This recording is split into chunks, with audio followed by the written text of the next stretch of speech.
Define way too early. Yeah, the season doesn't start for like 8 months, but the stock market, Birm, is always open for business. Welcome to The Beat, presented by the Waterworks. He's Jeremy Birmingham. I am Austin Ward. And way too early, Ohio State is number 1 in those rankings. That seems pretty good. Way too early, grading the portal pickups. I think that's the next step. Yeah, I mean, it's interesting. It's the preseason, and the preseason started like 1 day ago. So for Ohio State... No. It started on January 1. Okay, for Ohio State, it started on January 1. For the rest of... For all of college football, it started January 1 pretty much. But the Buckeyes are still expected to be good, which is not entirely a surprise to anybody who pays attention to how the roster is built, how the team is built, what the program puts into its success investment-wise. But, I think for a lot of people, when you look at the last couple weeks and all of the consternation and all of the concerns about, well, what happens now? Where are all these players going? You lost 31 guys to the portal. Like, Ohio State's still going to be okay. You've still got one of the top 3 or 4 quarterbacks in the country, a Heisman finalist. You have the best player in college football, Jeremiah Smith, where you're going to build the offense around. You return 4 out of 5 starters on the offensive line. You have a lot of key contributors back like Brandon Ennis, and you add some good players in the portal. You get Bo Jackson back. You have Isaiah West. Like, there's reasons you should look at this Ohio State program, look at the team, and say, hey, that team is still going to compete next year. Now, that doesn't necessarily take into account, like, hey, Ohio State's schedule next year might be as tough as it's been ever. So that's obviously a part of it. But when you look at just top to bottom roster construction, and I know Indiana broke the blue chip ratio, but that still exists. And college football hasn't changed that much because it's still whoever has the best players generally is going to win. Well, I think they broke the evaluation model. They broke the recruiting straight out of high school model. They broke the fact that a lot of the portal stars, and maybe there hasn't been a strong enough shift across the industry. And like, you and I we don't grade them, but we're part of that, at least on the Letterman Row side and the On3 side, that you have to adjust the way that the way that you are valuing and evaluating rosters anymore is very different than just what you got in the 2026 recruiting class or the 2025 recruiting class or how many 5 stars you signed. So that part I think has changed, and that had been changing for quite some time. But there's a lot of things that are involved in there. And I even, if it's way too early, you think about a year ago at this time, and Ohio State was supposed to be playing number 1 Texas, number 2 Penn State. Like, trying to determine how hard or not hard that schedule is also very subject to change. Like, yeah, if we're going to take the same, cautious approach to what's going to happen with Terry Moore arriving here, Earl Little, Kyle Parker, any of the transfer portal pickups, like extrapolate that across the entirety of college football. Yeah, it's feels relatively safe to assume, again, that Texas is going to be good and that going to Indiana on October 17th, which has been confirmed by the Big Ten, and the rest of that schedule will be out next Tuesday, that playing Oregon, that the rivalry game and Kyle Whittingham and, going to Iowa, playing Nebraska, all those things make for a very challenging schedule. But like, that's the January projection. Like, it may not. Isn't there a trip to Los Angeles in there too? There is, to USC. That's in there as well. So I didn't mean to exclude that. But like, with every roster being turned upside down, it looks really hard right now. Yeah. Is it actually going to be when we get to that point? Because Ohio State's schedule for the regular season in 2025, it didn't look like it was overloaded with challenges, but it didn't wind up being nearly as difficult as we thought, thanks in large part to the struggles of Arch Manning in week 1 and Penn State falling off the side of the earth. It's funny, though, because, and I think this is just the natural state of things for an Ohio State fan, somebody who grew up completely inundated with the program and the Buckeyes. Like, every year you look around the country and you see, well, Texas is going to be a lot better than they were this year. They were preseason number 1. Yeah. So for Ohio State fans, we're like, well, they got better. It's going to be, you can't go into Iowa and just win easy. We know that. We go back to 2017. You think, like, Ohio State also can still be good.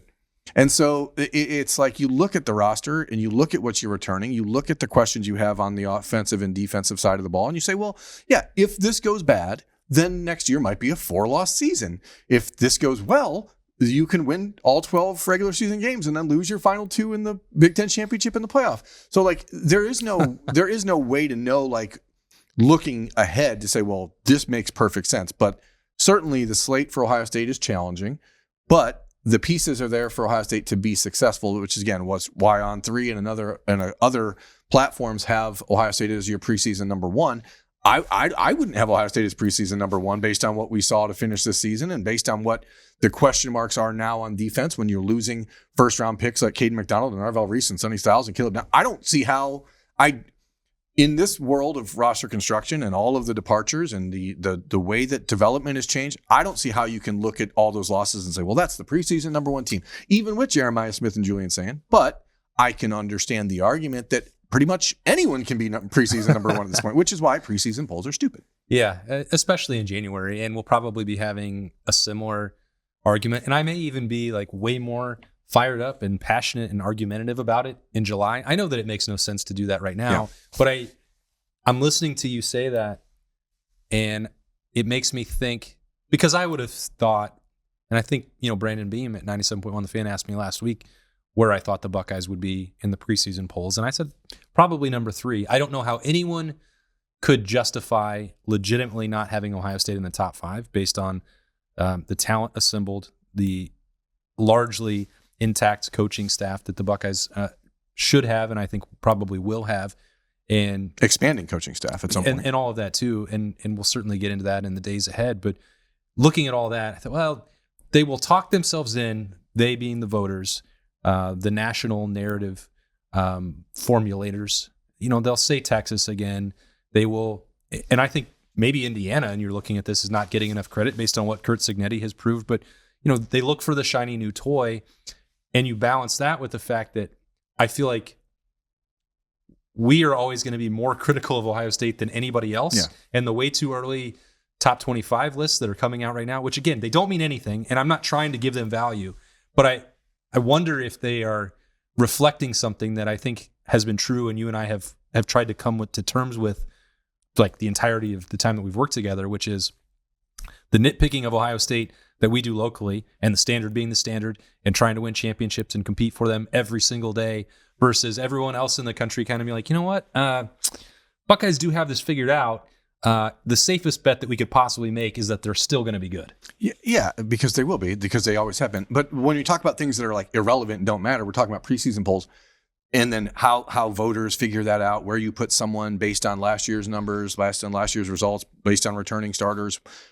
Then you look at the final AP poll of this season, and somehow Ohio State is 5th. I don't want to talk about that. Behind Oregon, who got beat by 100 points by Indiana because Ohio State lost. How many did Ohio State lose to Indiana? I mean, saying like it's like can't remember. When you're looking at something that should be by some measure objective, and then you realize it's completely subjective and irrelevant, it just makes me wonder why we're doing this at all. I guess. Well, who asked for a final AP poll, by the way? Because why is it necessary anymore? I thought that was the whole point of the college football playoff, was that we already knew who the champion was. What does the rest even matter? It doesn't. And I guess on the flip side, it gives us something to talk about on a regular, on a Woody Wednesday that we're not in the Woody, but it is a starting point for what. It's a winter Wednesday. It's cold out there. It's like, what are the expectations really need to be for Ohio State? And I think that this year, specifically the 2025 season, like, kind of bastardizes what you should expect, because we went into Ohio State spring football a year ago after a national championship, losing 18 starters total, 16 are on offense and defense, however it was. A lot of people. Yeah. And the reasonable expectation around here in a place that like everyone nitpicks was, well, if you just make the playoffs, beat Michigan, that's a successful season, right?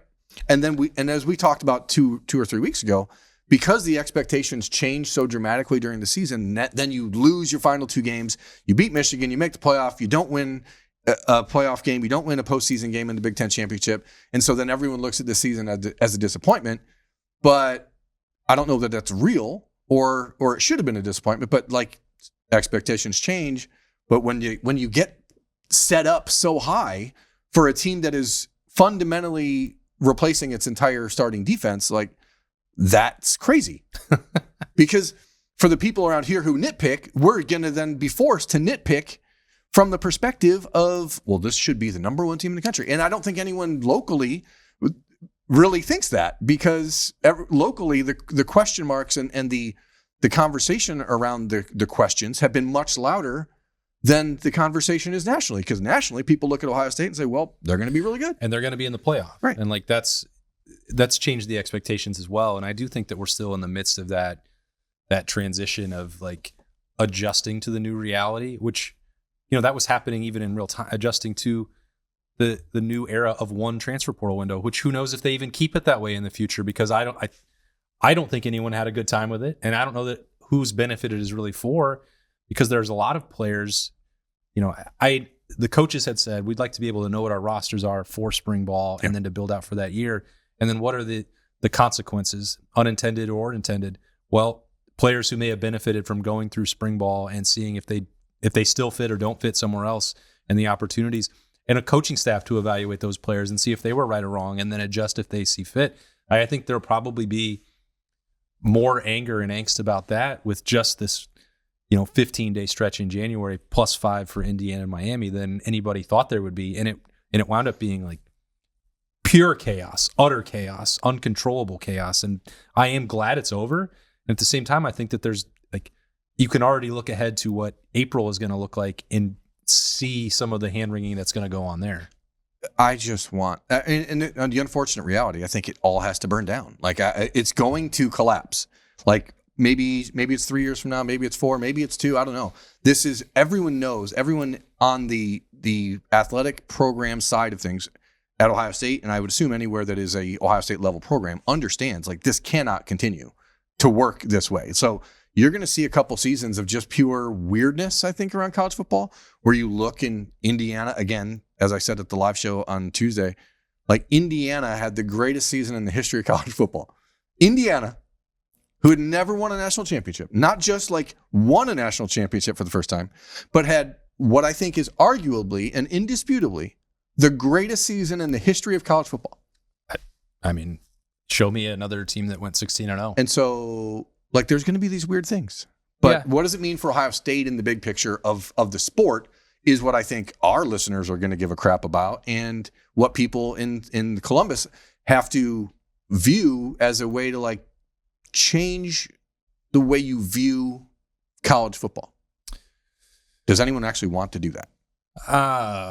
No. I mean, everybody likes the way things were. I mean, the status quo was really good for Ohio State. And I think what's most important is even if the outside expectations or the standard in wrapping your mind around what is success and what is not success is changing, like Ohio State, the people inside the Woody, the Ryan Days, the Mark Pantonis, you know, the coaching staff, like they're not just sitting there going, shucks. Like it was so much more fun. We had 74-star players and they couldn't leave and we could lock them in and we knew everything. Like, they've said, well, okay, here are the rules and let's adjust and do that accordingly. And so I mentioned that with, you know, having to shift, and you're having real-time evaluations of what is the plan. Well, that was the whole theme of the first half of January. What's the plan? Are they executing the plan? Is there a plan? Will there be a plan? Can you have a plan? Where's the plan? Bring me a plan. Has anybody seen a plan? I'd love to have a plan. And then did you execute the plan?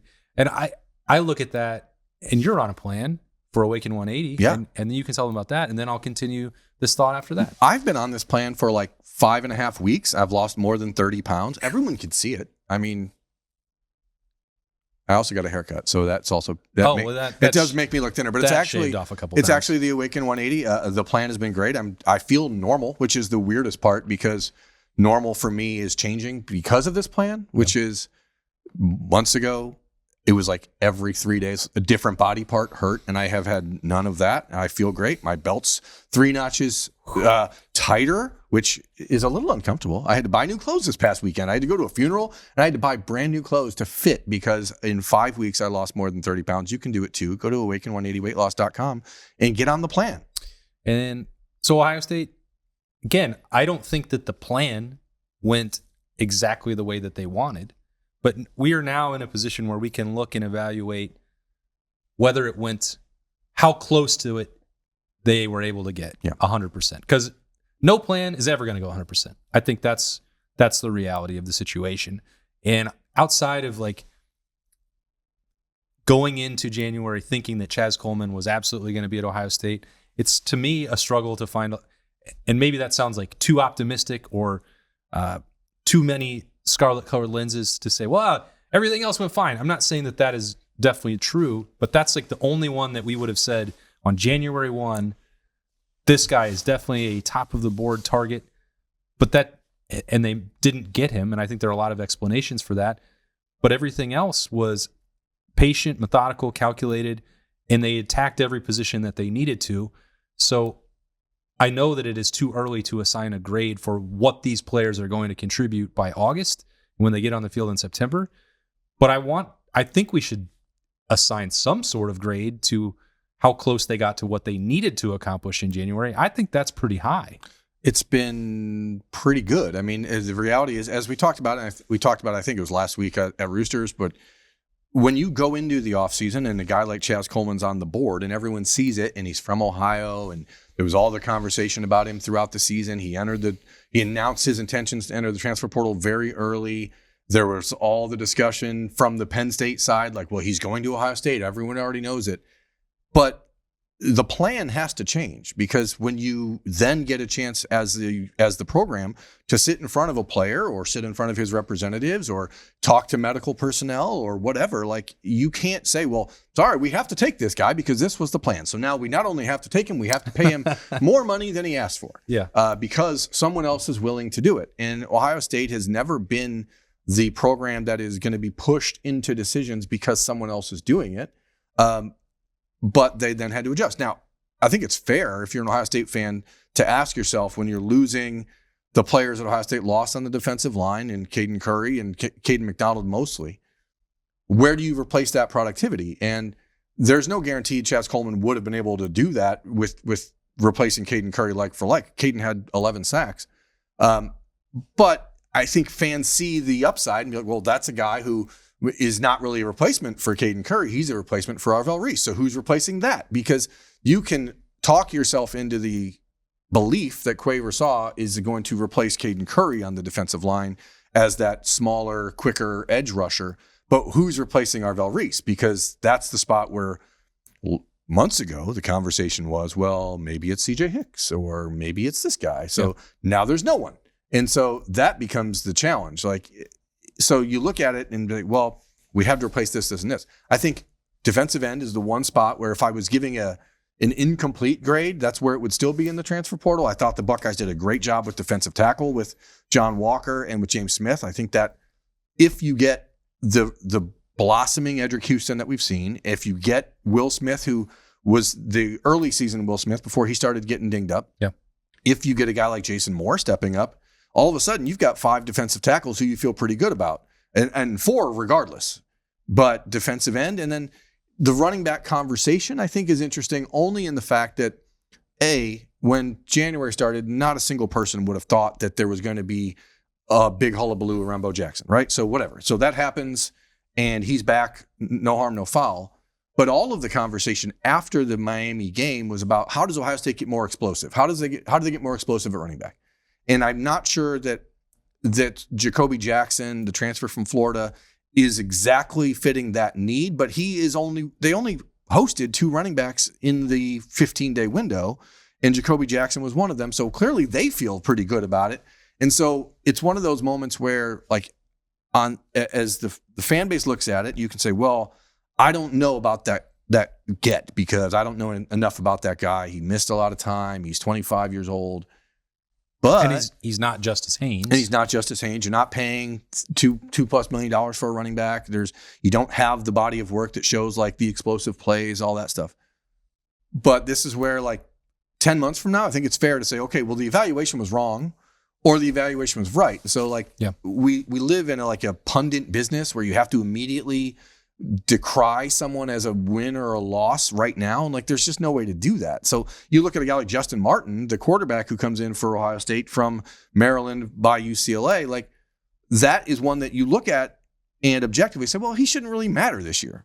But, like, that's a really good pickup for Ohio State because you get a veteran quarterback who is not just going to come in and compete to be a body in the room, but, like, he's going to compete with Tavian St. Clair to be Ohio State's backup quarterback. He has to. Yeah. So, like, there are other areas that weren't really identified as like, well, this is a major need, but you still got way better at the position, or better than maybe you would have expected. Like, I don't think that Justin Martin is a better backup quarterback option than Lincoln Keenholz would have been, but at least now he comes in and he pushes Tavian St. Clair, forces him to make sure he's on his P's and Q's so he can't get lackadaisical heading into his second spring.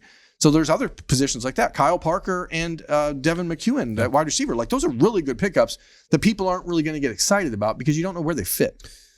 That's why I think, as you said, to give it a thumbs up or a thumbs down right now, those are different things. Whether you get what you're hoping for in 7 or 8 months' time is different than did you accomplish what you set out to accomplish. And it doesn't feel to me like, and I'm not in that board, in looking at the board in Mark Pantoni's office to know these are all of the people that they identified in the portal. These are all the positions. But if I'm saying now with the portal window closed and we assume the addition period being over, did they get every position filled that they needed to? I think that the answer is most likely yes. Did they have to dip into the 7th, 8th, 9th, or 10th option? Yeah. I think probably not. I mean, because the ones where they had to actually find starters, Terry Moore, Earl Little, to me, I think those guys were at the very top of that list. 100%. So that feels like we can look back at that now and say, all right, that was a thumbs up. Now, we'll find out in a year's time if those evaluations were correct and if they need to adjust the way that what they're looking for in the portal, who they're looking at, who's doing the scouting.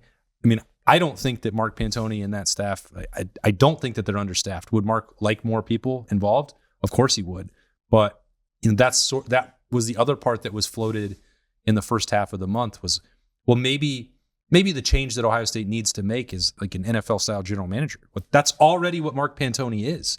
And he has no shortage of people in that office. Could Ohio State continue to expand that the same way that they're looking to do with the coaching staff and revolutionizing even more towards an NFL model? Yeah, I mean, they can. And I think they've got the support of Ross Bjork to do that. Like, I'm looking at this now, and for so much of the criticism, and I'm not saying that no one should ever hold Ohio State to the highest standard because that's the way that they operate. And any level of skepticism is fine, whatever suits your need. But at least let it get to the end first, because Ohio State's, I don't think you can ever accuse them of half measures. Like, that's been my experience now into the 15th season, and knowing what they were hoping to accomplish during that 2.5 week stretch. I'm feeling like that is a thumbs up. Yeah, and I think that there's actually a percentage of the fan base, and I will consider myself in this group, who at times wishes they would try half measures to say, well, let's see if we go halfway, what happens. It's not like Ohio State's philosophy generally has been we go no way or we go all the way. And so I think there are times, and right now in this evolving conversation around NIL budgets, around what the CSC's role is actually going to be, whether or not that $20.2 million is adhered to, because now you see major athletic directors around the country putting out through different media channels like, hey, this is not enough. We need to scrap it. Yeah. So then now you see Dump it. Now Ohio State fans are like, well, is Ohio State going to do that? I'm going to tell you, like, the Buckeyes are not going to be caught flat-footed. If this is the way the wind is blowing, Ohio State will get there and start blowing as well. Like, that's... I mean, again, this is why I feel like we were right back in July and the conversation about the signing class and Ross Bjork's not doing enough and Ryan Day's not being proactive enough and they're not spending enough on the signing class. And what did they do? They signed so much in the signing class that players like Fahim Delane and Quincy Porter and Mylan Graham, who were not in the signing class, couldn't be afforded because that's the way it goes. So you have guys like Jarquez Carter. You signed 4 defensive tackles in this class. There's a reason. Number one, it's because Ohio State wanted to change the body type at defensive tackle. That's number one. Number two, it's like, well, we have to correct some evaluations that maybe they didn't feel were correct. And so that's the same situation, not exactly the same, but Ohio State signed 4 safeties a month ago. Yeah. So, we're talking about Earl Little, we're talking about Terry Moore, but then you also have to acknowledge that they brought in Simeon Caldwell and Blaine Bradford and Gebhardt from Ontangi, like you brought in 4 guys, and so now Kamari Bing from Maryland. So now you're like, well, okay, so Fahim Delane's gone, Cody Haddad's gone. We don't have any depth. Well, your depth just has to be your freshman. It's a weird world.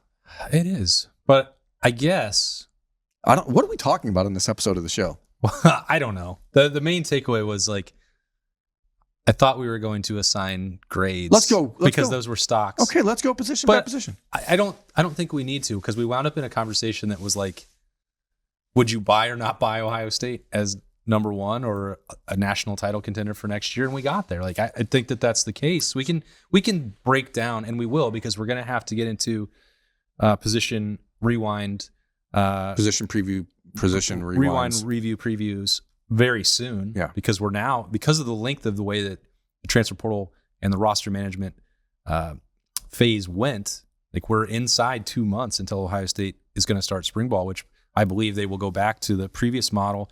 We don't have that full schedule out confirmed, nor the Big Ten schedule. We're going to get that one first, as I mentioned, next Tuesday. But I think that after last year and the adjustment and the length of the season, and then Ohio State got into spring ball and was like, maybe the old way was better. So I think they are going to have that acclimation period before spring ball. So that means long, as Adam King would say, that was a long walk for a short drink of water. That we're within 2 months for that. So we're going to have to get into that, and we'll break down some of those portal additions and people coming back later on. Let me ask you this before we fade to black here.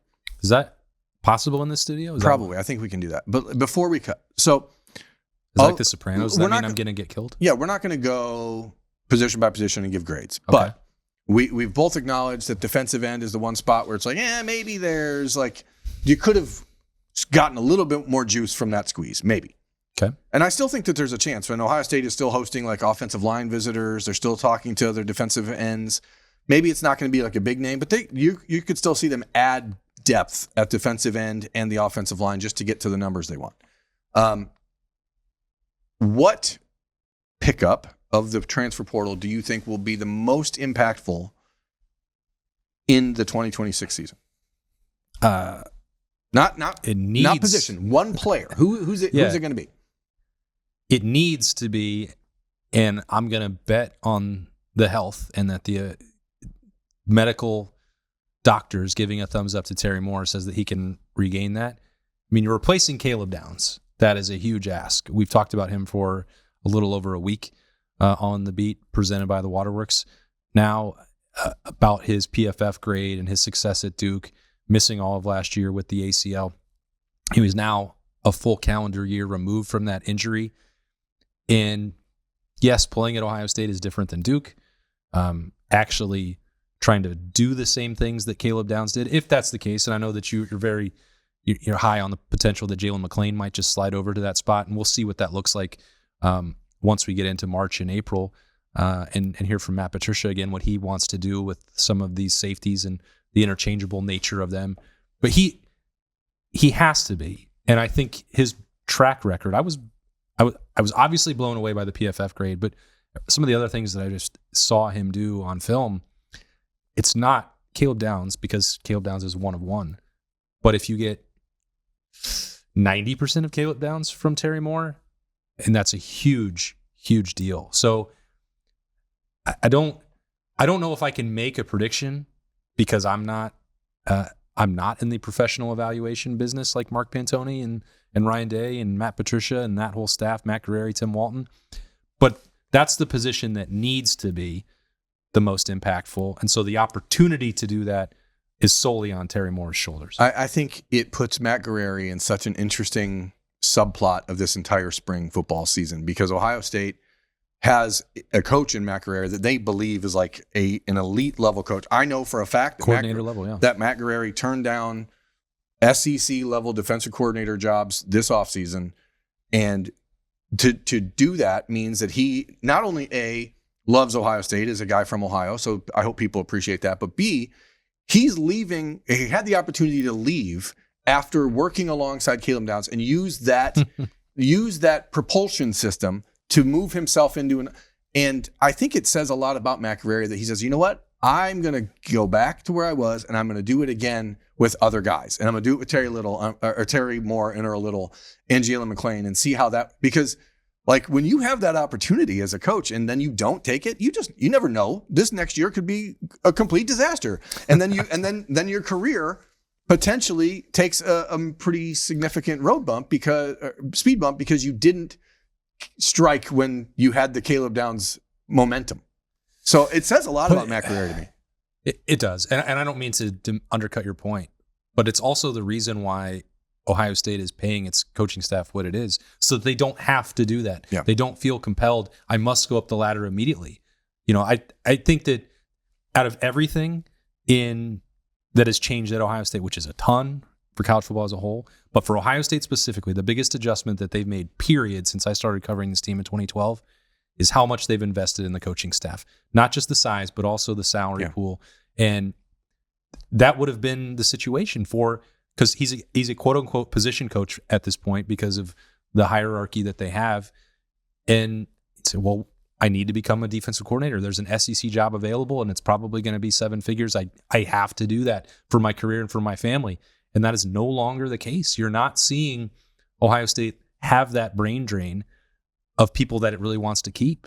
They don't leave the wooding. And again, I mean, now this show is now taking on a whole nother life. But like, this is the first time we've recorded in what feels like a true podcast studio here at the station, and I love it. And so now I'm just like, oh, let's talk forever. I want to be Joe Rogan. But like, that's not the way the show fact works. Is, when Ohio State fans are like, well, the Buckeyes don't adapt, the Buckeyes don't innovate.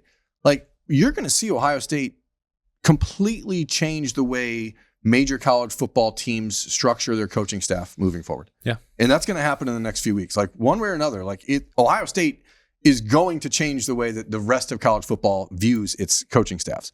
And so when you think about a guy like Matt Carrera, who's like, well, yeah, I could go to a different school that is spending a ton of money in the transfer portal and a new exciting head coach, and I could be the defensive version. And he's like, I'll just stay where I'm at because Ohio State's going to pay me. I get to work with guys like Matt Patricia and Larry Johnson and Tim Walton and James Laurinaitis, and then you get to work with the best players in the country. And it's not just you get to work with them, you get to pick them because it's Matt Carrera who gets to decide that Earl Little and Terry Moore are the guys for him. Yeah. And then Ohio State says, we'll go get him. And then they did. So will it work out? I guess we're 11 and a half months from finding out. Stay tuned. We don't know, but that's what stocks are for. They're investments. Did you have a different answer? Because I think Terry Moore's got to be. To me, it's Kyle Parker, actually, because there were a lot of discussions around Brandon Inniss and whether or not Ohio State should go out and bring in DeAndre Moore from Texas because they're similar builds, they're similar styles, they're similar everything. Yeah. And Kyle Parker just is a much shiftier, different version. I think he's a guy that can play outside, and I think that he's a guy that, as you look for maybe a more likely complement to Jeremiah Smith, because I know there's going to be a ton of expectation for Chris Henry Jr. to be that guy. But to expect a true freshman to come in and be like established, dominant wide receiver 2 is a stretch. Yeah. And so even though that was Chris's father's nickname, no, it was Slim, not Stretch. Although Chris might be Stretch. Junior might be Stretch. Yeah, he's damn very large, very tall. I think Kyle Parker is a guy that can change this offense, and so.